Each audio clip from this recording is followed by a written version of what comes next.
আমরা এই জাস্ট শুরু করেছি লিভিং রুট ব্রিজের ট্রেকিং। 3200খানা সিঁড়ি আছে এখানে লিভিং রুট ব্রিজ পর্যন্ত। রেইনবো ফলস পর্যন্ত গেলে সেটা আরও বেশি হবে, তা আমাদের টার্গেট আছে রেইনবো ফলস। তাই আমরা সবে নামা শুরু করেছি, বুঝতে পারছি আজকে আমাদের কি হতে চলেছে, কিন্তু এটা একটা অ্যাডভেঞ্চার। পা কিন্তু ঠিক করে ফেলি, আশেপাশে পুরো পাহাড়ে ভর্তি।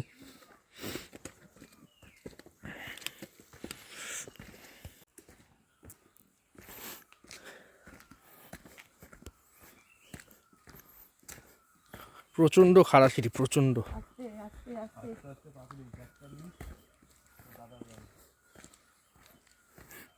দেখতে পাচ্ছি বেতনদা যাবে আর ওটার সময় কি হবে বলো তো? দোকানগুলো খুলবে, এখনো খোলেনি। চলো ভাই রে ভাই, নামতে গিয়েই তো অবস্থা খারাপ হয়ে যাচ্ছে, উঠবো কি করে? কিন্তু যাই হোক, ভিউটা দারুণ এখান থেকে। নিচে আবার একটা ব্লু ল্যাগন আছে, মানে ন্যাচারাল সুইমিং পুল। চলো এখন নামা যাক। গদা নামছে, গদা আর নামতে পারছে না, গদার হাঁটু কাঁপছে।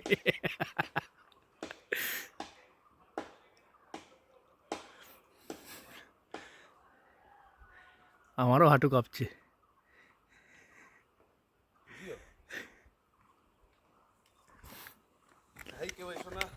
হ্যাঁ, প্রচুর কষ্ট। আস্তে আস্তে জামা কাপড় খোলা শুরু হয়েছে।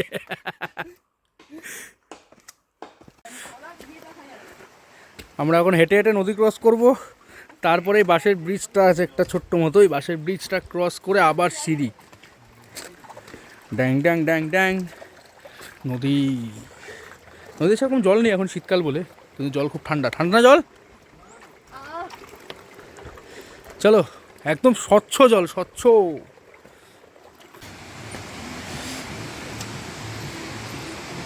নিচে হচ্ছে ন্যাচারাল সুইমিং পুল, এই দিকে জল পড়ছে।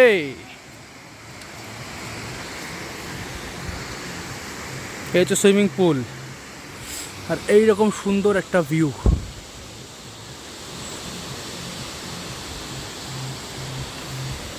আর সাসপেনশন ব্রিজ। টাকা তাকাতে বলেছি, মুখে হাসি ফুটে গেছে। ইচ্ছা করে না রাখতে রে। 2000 years later. মোটা ভাই নেমে তো গেছিল, এবার উঠে আসতে মোটা ভাই ফেটে যাচ্ছে। আসো আসো, বসে যা, বসে যা, হচ্ছে না আর? বসে যা। ওই ওখানে একটা ধাপ চলো আছে, বাঁদিকে ধাপ আছে। চলো চলো। ডালগুলো এত বস কিসে, ছেলেগুলো পিছনে উঠে গেল।